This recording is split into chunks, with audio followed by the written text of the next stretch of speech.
प्यारे बच्चों, class 10th की मैथ्स की क्लास में आप सभी का एक बार फिर से स्वागत है बच्चों। और हम पढ़ रहे थे प्रश्नावली 13.3 और बच्चों इस प्रश्नावली के प्रश्न नंबर 4 तक के प्रश्न हम हल कर चुके हैं और आगे के प्रश्न नंबर 5 से हमें आज हल करना है। 5वां प्रश्न है बच्चों, व्यास 12 सेंटीमीटर और ऊंचाई जो है वो 15 सेंटीमीटर वाले एक लंबवृत्तीय बेलन के आकार का बर्तन जो है वो आइसक्रीम से पूरा भरा हुआ है। इस आइसक्रीम को ऊंचाई 12 सेंटीमीटर और व्यास 6 सेंटीमीटर वाले शंकु में भरा जाना है, जिसका ऊपरी सिरा जो है वो अर्धगोलाकार होगा। उन शंकुओं की संख्या ज्ञात करना है जो इस आइसक्रीम से भरे जा सकते हैं। ठीक है, आइए देखते हैं इस प्रश्न को कैसे हल करेंगे। जो चीज़ बच्चों दी हुई है वो हम पहले लिख लेंगे। तो दिया है बेलनाकार बर्तन का व्यास बराबर 12 सेंटीमीटर और बर्तन की त्रिज्या बराबर कितनी दी हुई है, वो है आर जो है, समझ लीजिए आर जो है वो कितनी हो जाएगी हमारी 12 का आधा यानी 6 सेंटीमीटर, 12/2 यानी कितनी हो जाएगी 6 सेंटीमीटर। ठीक है, और ऊंचाई भी दी हुई है तो बर्तन की ऊंचाई कितनी दी हुई है, h बराबर दिया हुआ है 15 सेंटीमीटर। ठीक, तब आइसक्रीम का जो कुल आयतन होगा वो बर्तन के आयतन के बराबर हो जाएगा जो उसके अंदर भरी हुई है ना। तो आइसक्रीम का आयतन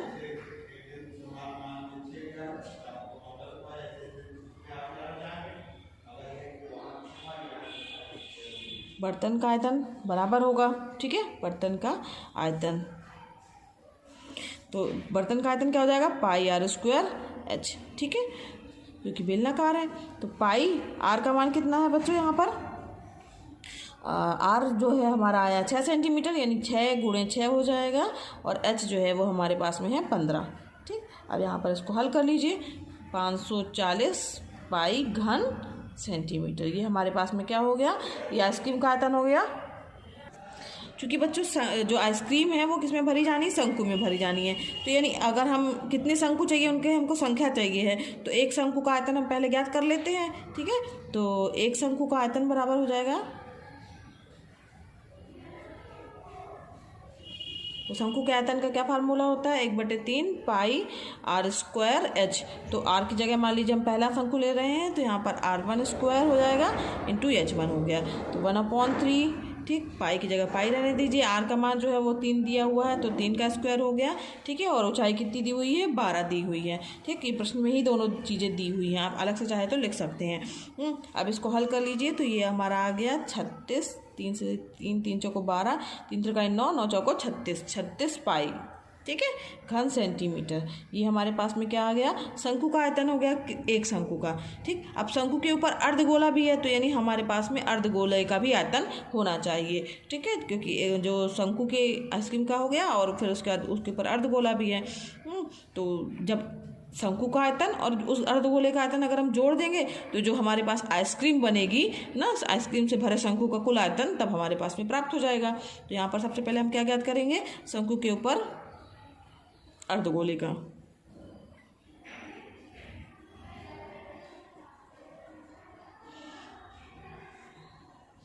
जो हम आइसक्रीम लगाएंगे ना अर्धगोलाकार आइसक्रीम,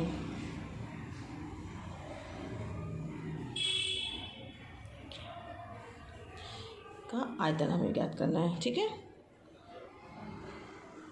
ये क्या आ जाएगा 2/3 पाई r1 क्यूब, 2/3 पाई और यहाँ 3 का स्क्वायर हो गया यानी 18 पाई घन सेंटीमीटर। ठीक है, 1 3 कट जाएगा, एक क्यूब में सॉरी। ठीक, तो एक क्यूब कट गया, 2 3 त्रिका 9, 9 दूनी 18 घन सेंटीमीटर हो गया। अब यहाँ पर जो है अब हम क्या ज्ञात कर लेंगे बच्चों, आइसक्रीम से भरे पूरे शंकु का कुल आयतन ज्ञात करेंगे। आइसक्रीम से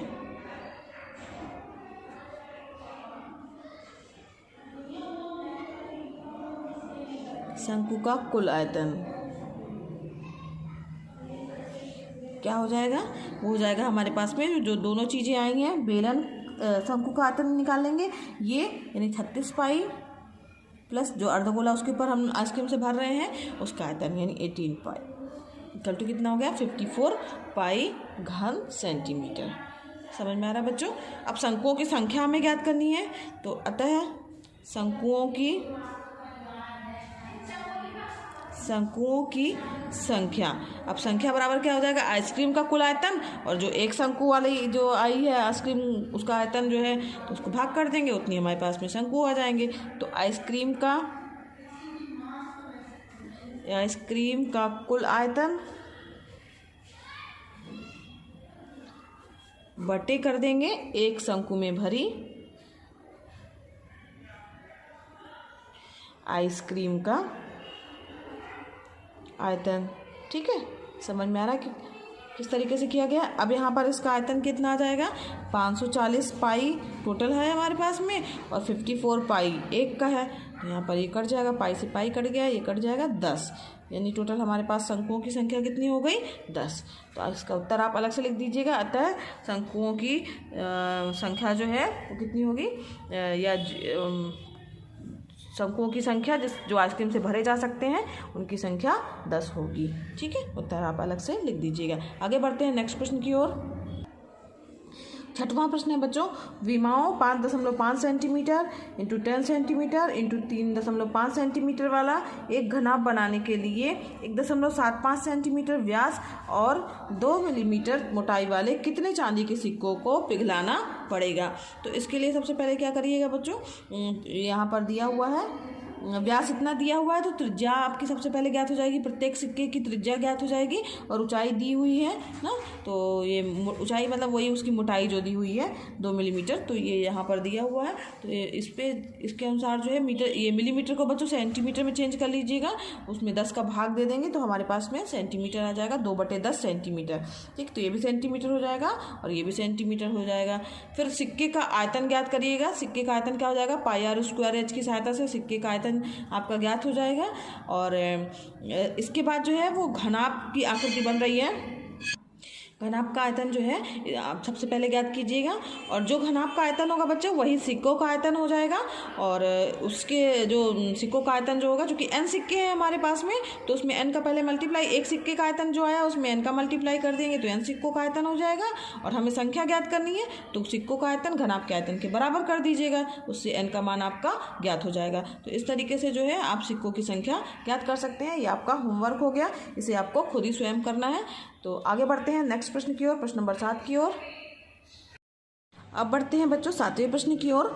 7वां प्रश्न है, 32 सेंटीमीटर ऊंची और आधार त्रिज्या 18 सेंटीमीटर वाली एक बेलनाकार बाल्टी जो है वो रेत से भरी हुई है। इस बाल्टी को भूमि पर खाली किया जाता है और इस रेत की एक शंक्वाकार ढेरी बनाई जाती है। यदि शंक्वाकार ढेरी की ऊंचाई जो है वो 24 सेंटीमीटर दी हुई है, तो इस ढेरी की त्रिज्या और तिर्यक ऊंचाई हमें ज्ञात करनी है। आइए देखते हैं इस प्रश्न को कैसे हल करेंगे। जो चीज़ें बच्चों दी हुई है वो लिख लिया हमने पहले। तो बेलनाकार बाल्टी की त्रिज्या कितनी दी हुई है, 18 सेंटीमीटर, और बाल्टी की ऊंचाई कितनी दी हुई है, 32 सेंटीमीटर दी हुई है। अब चूंकि बाल्टी जो है वो रेत से भरी हुई है, बाल्टी रेत से भरी हुई है, अतः जो रेत का आयतन होगा वो बाल्टी के आयतन के बराबर हो जाएगा। तो रेत का आयतन बराबर हो जाएगा बाल्टी का आयतन। ठीक है, अब यहाँ पर रेत का आयतन जो है, अब जो रेत का आयतन होगा बाल्टी से भरी हुई है, अब बाल्टी जो है हमारी क्या है, बेलनाकार है, तो बेलन का आयतन क्या हो जाएगा, πr²h। ठीक है, अब इसका मान पाई हो जाएगा। r का मान जो है त्रिज्या दी हुई है कितनी, 18, यानी 18 × 18। ठीक, 18 × 18 18 का स्क्वायर हो गया, और h का यानी ऊंचाई कितनी दी हुई है, 32 सेंटीमीटर दी हुई है। ठीक, अब इसको आप हल करिएगा, पाई का मान वही रहने दीजिएगा, तो 10,368 पाई घन सेंटीमीटर। ये हमारे पास में क्या हो गया, रेत का आयतन ज्ञात हो गया। अब रेत जो है, रेत से बनी शंक्वाकार ढेरी जो है बनाई जा रही है, तो उसकी ऊंचाई भी दी हुई है। यहाँ पर बच्चों रेत से बनी हुई जो शंक्वाकार ढेरी है उसकी ऊंचाई कितनी दी हुई है, 24 सेंटीमीटर दी हुई है। ठीक है, तो अब यहाँ पर मान लेते हैं ढेरी का जो है आयतन क्या हो जाएगा, तो ढेरी का आयतन जो है रेत के आयतन के बराबर हो जाएगा। तो ढेरी का आयतन बराबर रेत का आयतन, दोनों बराबर होंगे। ठीक, अब यहाँ पर 1/3 πr² बराबर इंटू जो है यहाँ पर, चूँकि रेत का आयतन जो है ये दिया हुआ है, शंकु का रेत जो ढेरी का आयतन होगा रेत के आयतन के बराबर होगा, जो कि शंकु के आकार की, तो शंकु के आयतन का फार्मूला 1/3 πr²h। ठीक है, अब यहाँ पर मान रख दीजिए, तो ये हो जाएगा हमारा क्या, 1/3 पाई हो जाएगा।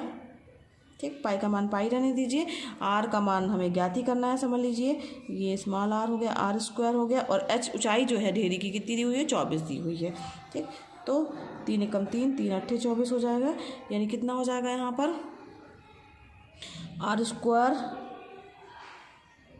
ये पूरा बराबर हो जाएगा किसके, जो हमारे पास में रेत का आयतन आया। रेत का आयतन 10,368 पाई के बराबर आया है। तो यहाँ पर क्या बचा हमारे पास में पाई इंटू आर स्क्वायर बचा और 8 पाई आर स्क्वायर, यहाँ पर 10,368 पाई से पाई कैंसिल हो जाएगा। तो आर स्क्वायर बराबर क्या हो जाएगा 10,368, ठीक, गुणे यहाँ हो जाएगा, यहाँ पे ये बटे में आएगा, सॉरी बटे में 8 आ जाएगा, ये कट जाएगा, 2 चौको 8 हो जाएगा, ठीक, 2 पंचे 10, 2 एकम 2, 2 अट्ठे 16 और 2 चौको 8 फिर कट जाएगा, 4 से कटेगा, 4 एकम 4, 4 एकम 4, 4 दूनी 8, 9 10 11, 3 बचा, 4 9 36 और 4 6 4 9 36, 4 6 24, ठीक है। तो आर स्क्वायर बराबर कितना आ गया 1296 आ गया बच्चों, है। तो आर का मान क्या आ जाएगा, आर बराबर आ जाएगा अंडर रूट 1296, ये किसका वर्गमूल है 36 का,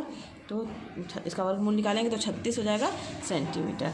यहाँ पर आर का मान कितना आ गया 36 सेंटीमीटर आ गया। अतः अब यहाँ पर ऊंचाई ज्ञात कर लेते हैं, तिर्यक ऊंचाई। अतः ढेरी की जो तिर्यक ऊंचाई हो जाएगी वो हमें ज्ञात करनी है। तो तिर्यक ऊंचाई का क्या फार्मूला होता है, इसमें एल बराबर होता है अंडर रूट ये R square plus H square, यानी यहाँ पर एल बराबर हो जाएगा, आर का मान कितना आया है हमारे पास में 36, आर स्क्वायर अगर कर देंगे तो यानी 36 का स्क्वायर हो जाएगा, और ऊंचाई 24 दी हुई है तो 24 का स्क्वायर हो जाएगा बच्चों। तो एल बराबर क्या आ जाएगा 36 हो जाएगा 1296 प्लस 24 का स्क्वायर करेंगे 576, तो एल बराबर हो गया अंडर रूट 1872, और जब हम इसका वर्गमूल निकालेंगे एल बराबर 12 गुणे ये हो जाएगा 13, यानी इसको जब हम मान रखेंगे एल बराबर तो ये हो जाएगा 43.27 सेंटीमीटर। ये जो है ढेरी की तिर्यक ऊंचाई हो जाएगी जो कि हमें ज्ञात करनी थी। तो ढेरी की त्रिज्या भी हमें ज्ञात हो गई 36 सेंटीमीटर और तिर्यक ऊंचाई कितनी हो गई 43.27 सेंटीमीटर। उत्तर आप अलग से लिख दीजिएगा। अब इसी तरीके से बच्चों इसका जो 8वां प्रश्न है 9वां प्रश्न है, ये दोनों जो है वो इसी तरीके से आपको करना है। यहाँ पर जो है आपको जो फार्मूला लगाना है वो आप देख लीजिएगा किस चीज़ का फार्मूला लग रहा है, ठीक है। तो ये दोनों जो है आपके होमवर्क हैं, और आज के लिए बच्चों बस इतना ही।